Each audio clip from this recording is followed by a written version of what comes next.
Welcome, and thanks for joining me today on Mortgage Manager Playbook, a podcast for sales leaders who want to improve their team's sales performance and originate more loans. I'm Pat Sherlock, your host. Hi, everyone.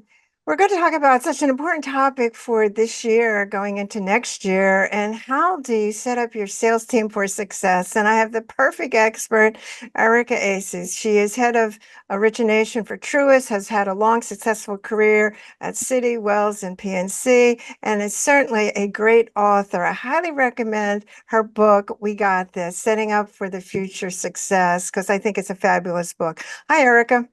Hi, Pat. How are you? I'm great. And this is really, I think, a timely topic that we're talking about, especially since next year is right around the corner. So let's talk about the first issue about setting up sales success for the team. And that all starts with, let's define what is sales success from your viewpoint. Well, I think it's a great question. First of all, thank you for having me back. Mhm. I greatly appreciate it. And happy holidays as well. Yeah. We are in the season. So, to your point, I think it's really critical that success is really aligned to the organizational strategy, right? So, Mhm. you can't define success in a vacuum.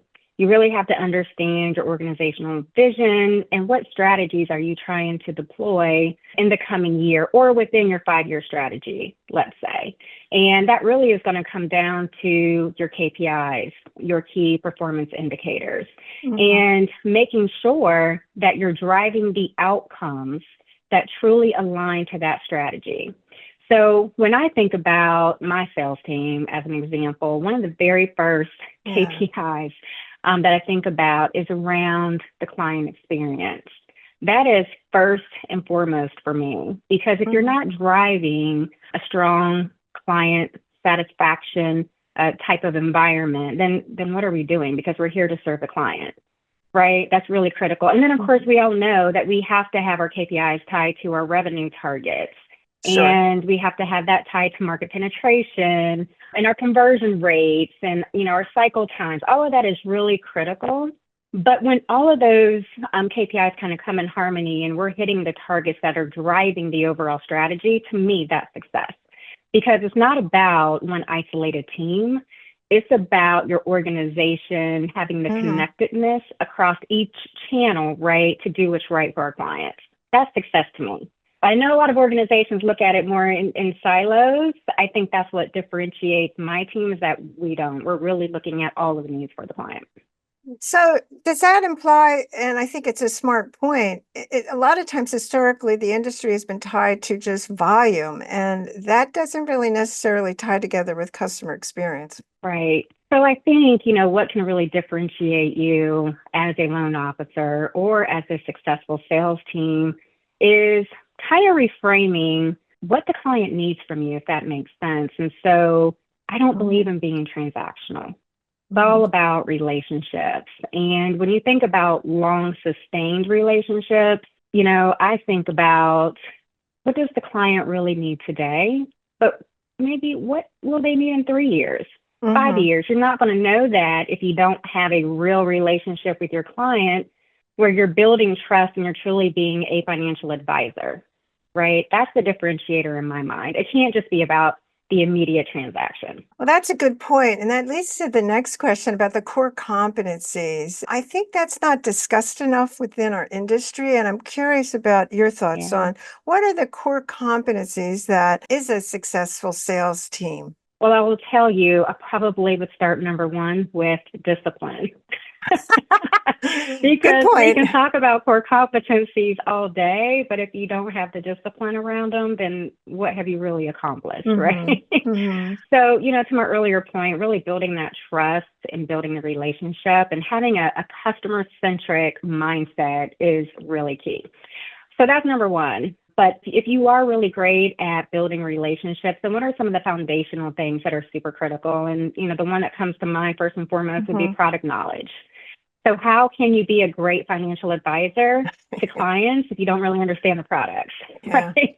So True. take the time to really understand them. And Pat, I'll tell you, a lot of times, and I would love your opinion in this too, I think loan officers can kind of get pigeonholed in just certain products, like their niche.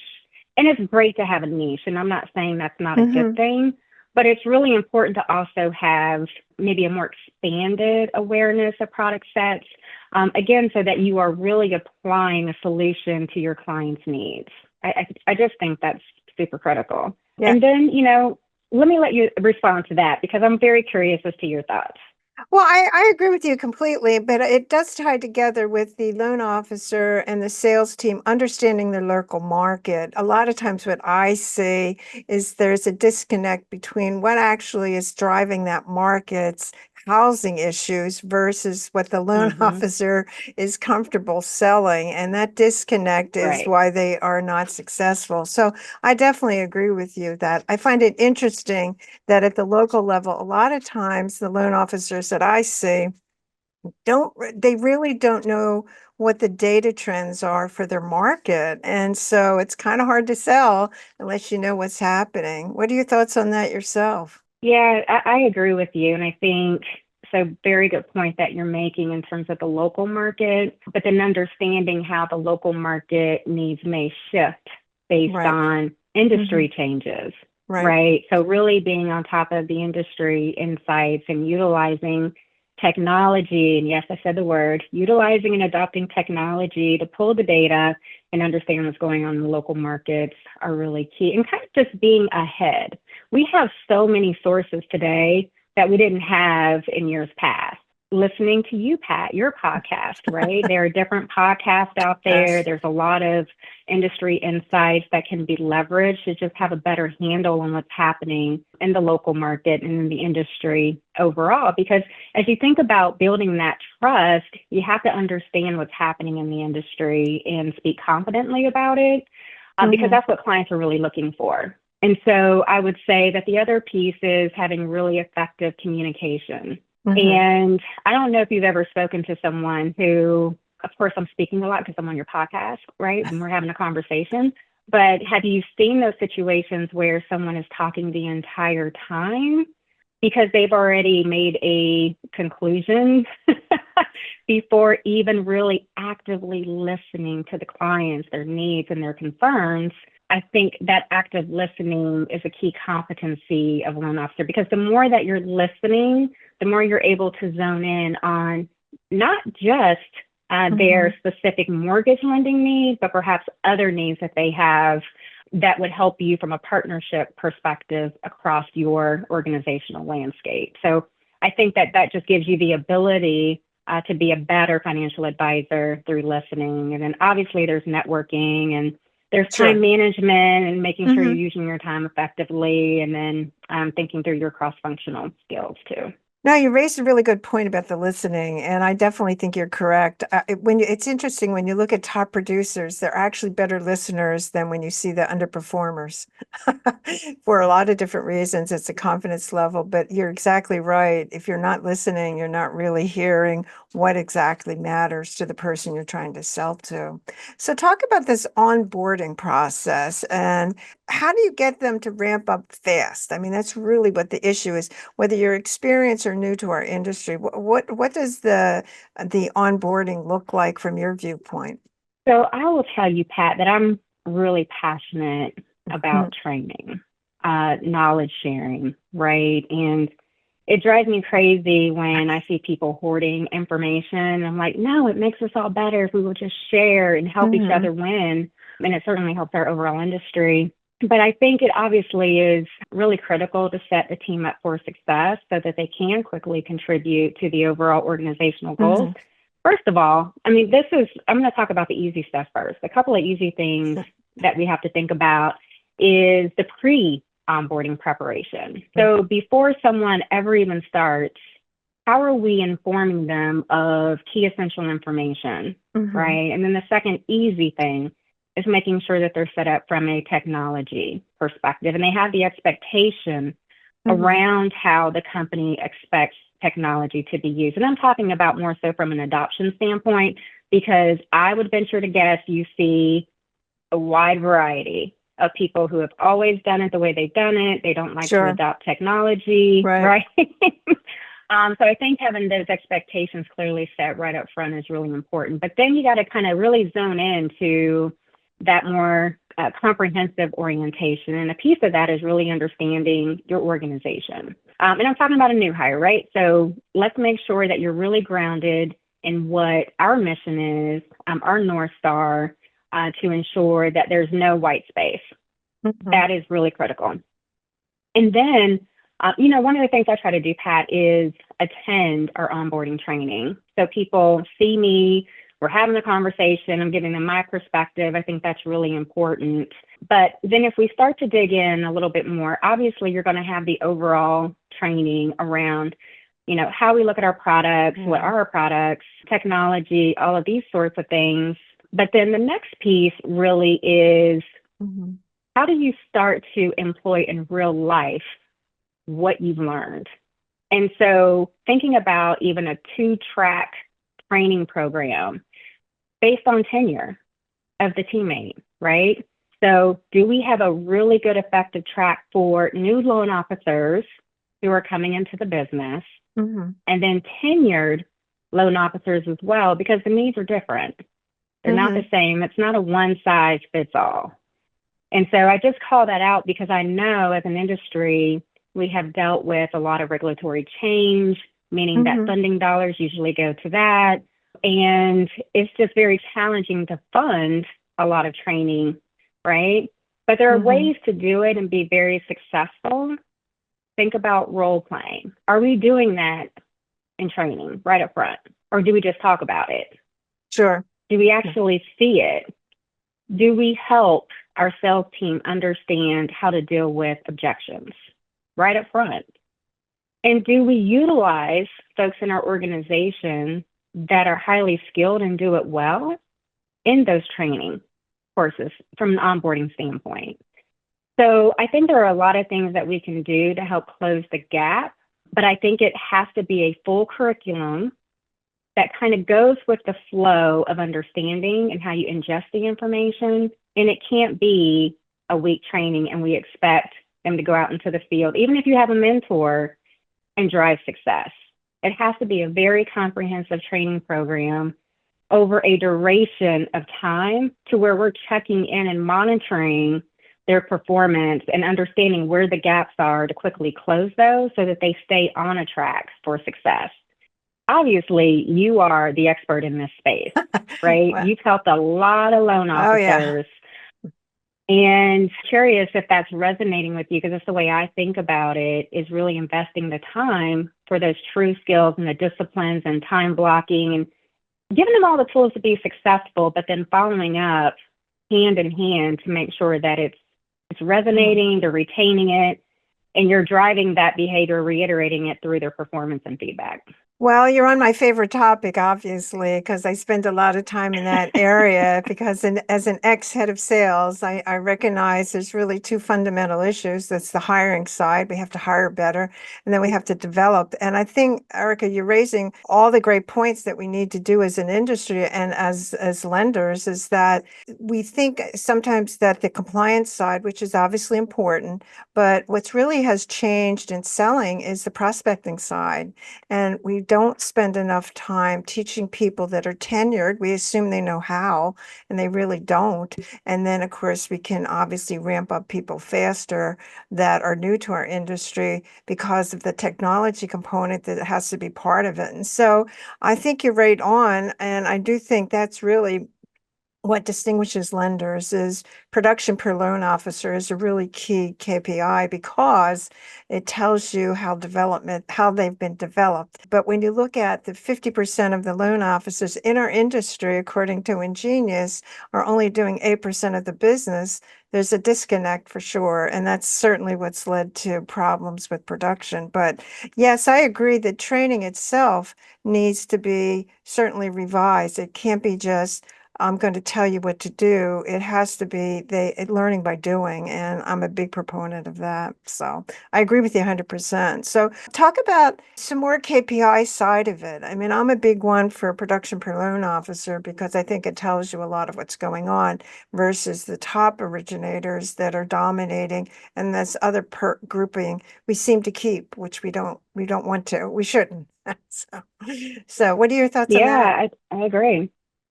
So scorecards are really Mm-hmm. critical, right?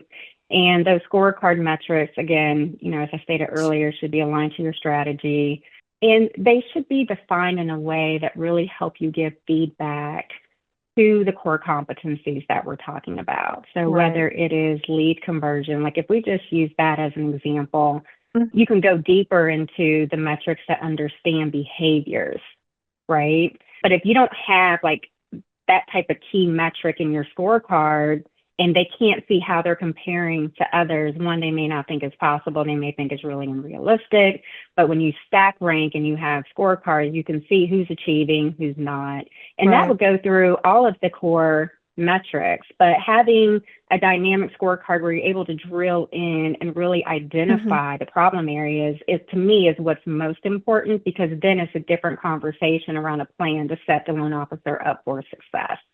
And I know a lot of lenders have scorecards, and that's nothing new. But is it dynamic to where you can really get down and understand the behaviors and compare across the rest of your team for a more productive Hmm. conversation?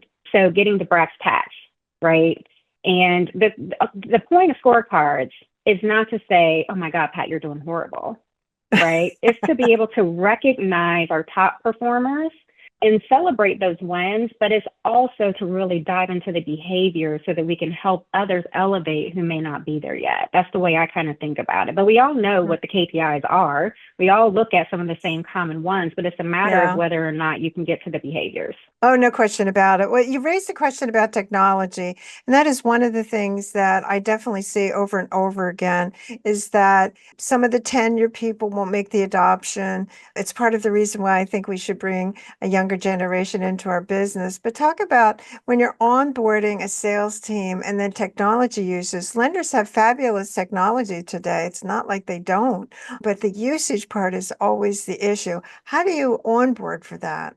So I think it's by doing, to the point that you made earlier, Hmm. and really having that individual start to use the technology. So if you're sitting in a class and you're watching someone else navigate the technology It's not the and it's same. something you're not really comfortable with, it can be very intimidating. You feel Mhm. overwhelmed, and the immediate thing to do is to go to your comfort zone, right? And to maybe use Excel spreadsheets, which is not efficient. No, But no. people are doing what they're comfortable doing. But if you force that in the training to say, no, you're gonna follow along with me, you're going to do it, and they're in a safe environment, Right. guess what? One, you're getting over that initial hurdle and they feel more comfortable using the technology. That's the piece you got to get over first. And then really helping them understand the WIFM, what's in it for them, right? Mhm. That's super critical. But then what's in it for the organization too? And technology is expensive. And so you Mhm. have to have an expectation of technology to be utilized, because if we're not going to drive efficiency through technology and get the lift, guess what? Mhm. That negates our opportunity to invest more heavily in technology. And let's face it, technology is shifting faster than we even would like to believe. And in order to stay on the cutting edge, you have to continue to invest. You have to continue to adopt. You have to continue to utilize. Right. Or unfortunately, you will get left behind. You just So, will not be able to make it because we're shifting so fast sure. that I think the role of the loan officer and the role of a lot of people in fulfillment will change over a period of time. I can't tell Yeah. you how quickly that will be, but I feel like things are moving faster than I would have thought 2 years ago. That's So if you thought about, and I definitely see this certainly with loan officers, it does separate between who uses technology and who doesn't use technology. A simple thing like a Zoom thing, a Zoom, using Zoom, I see often over and over again, they can't even use that. And I find it like, well, how are you going to scale your prospecting if you're not able to use these tools? Is that your experience that the better loan officers already adapt to these things, whereas the other loan officers do not? I may phrase it a little bit different. I think that the younger generation, because many of them, when they were little, had an iPad in their hand Sure. already, right? And so they are, Mm. it's very comfortable for them. They're quick. They're quick to adopt. It allows them to spend Hmm. more time with clients. I think we do have some top performers who have been in the industry for years who take more time in the communication and building a rapport with the client, Right. and they've kind of worked around the technology. I do think that's going to continue to Mm-hmm. become obsolete to a degree because technology is going to drive so much from a CRM perspective, let's say, that you really got to have a better balance as time goes on. But I think they've just figured out how to shift their skill set a bit, if that makes sense, and have loan officer assistants do that piece for them if they're the top producers. True. So where they're just focusing more in on the communication and not so much in on the technology. But at the end of the day, if you're not willing to adopt and you're not willing to get in it Right. and learn it, there's going to come we're all going to come to a head. Like there's Mhm. not going to be this option of the way we've always done it. So when we are recruiting and onboarding someone too, are we looking at their technology side? In other words, their social selling expertise or any of those, do they become factors that, since that seems to be the future, that we need to have really originators that are comfortable with it? Yeah, absolutely. I think there are a lot of questions that are asked around what systems are you on today? Tell me about how you're structured. How do you Right. run your business, right? And you can get a lot out of those conversations. I have seen people just be brutally honest and say, I don't like technology. Okay. And based on where we are and where we're going, that isn't a great answer because we know you're going to end up getting left behind. Or if you are going to spend so much time trying to Mhm. tick and tie pieces that it will stall you from growing your business. Good point. That also raises the issue that I think origination in the past used to be one by one. We could go out to a realtor's office one by one, talk to people and so forth. But certainly that isn't enough today because there is a component of the number component that we have to have more reach outs. And how do we do all that?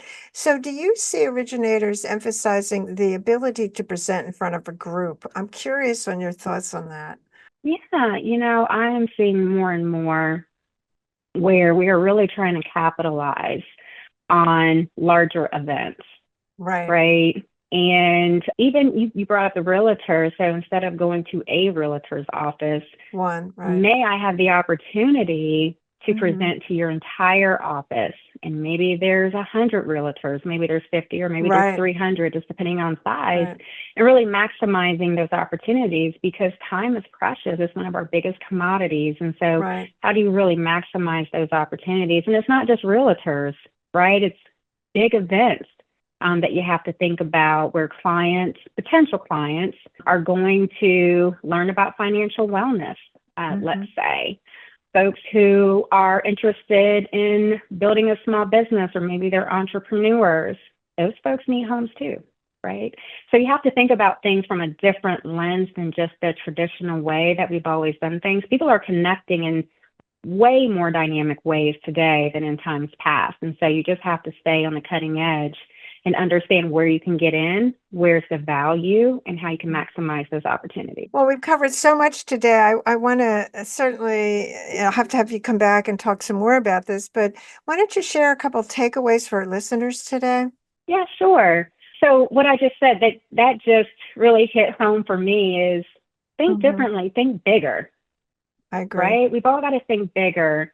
And don't be afraid of technology. We hear so much in the headlines around AI and the fears of AI. And I personally tend to lean into the advantages of AI. So when you think about technology, how do you make it work for you to where you are adding greater value in our industry versus being afraid of it? You got to lean in. So those are a couple of points, Pat, that I would share. I love this industry. I love our sales team. I think that we are so impactful to our communities that we serve. It's just a great business to be in. And let's just think bigger. Well, I agree with that. I think you hit the nail on the head for sure. Thinking bigger is the start of really having a vision, which is really individually and also corporately. So, great point. Well, I want to thank you, Erica, for sharing your thoughts. How can people get a hold of you if they would like to chat some more? Yeah, great question, Pat, and thank you. I'm on LinkedIn under Erica Yep, Acie. Find me there. That is the best place, I think, to reach out. Would love to sure. connect. And Pat, I just wanted to take a moment as we're ending out this year to say thank you for all that you've done for this industry. I know I've shared that with you before, but you have been a great partner and you care very deeply about our industry. And I don't think you always hear that or get the recognition. And so I wanted you to hear it from me. We appreciate all that you do. You have had strong discipline. Oh, yeah. Oh, yeah. And Well, we thanks. appreciate you. Yeah, thanks, Erica. I, again, like you, love the industry, and I think this is one of the best careers you can have in any industry. And so I'm always excited to try to bring new ideas to the industry because I think that's what keeps us interesting and brings in a different grouping of personnel, which is what we always need. So, and I want to thank you for saying that. Absolutely. That was very nice of you. And I want to thank our listeners for listening. And certainly we would highly suggest that you like our podcast and certainly share them with your colleagues. Thanks so much, Erica. Thank you. Happy holidays. Thanks for listening to Mortgage Manager Playbook. You can catch up on all our episodes by subscribing to receive each week a new show. Don't forget to share this podcast with your friends and team members. If you're looking to increase production, call me to discuss my prospecting sales training program, Ramping Up Realtor Referral Sources. Check out my website, www.patsherlock.com.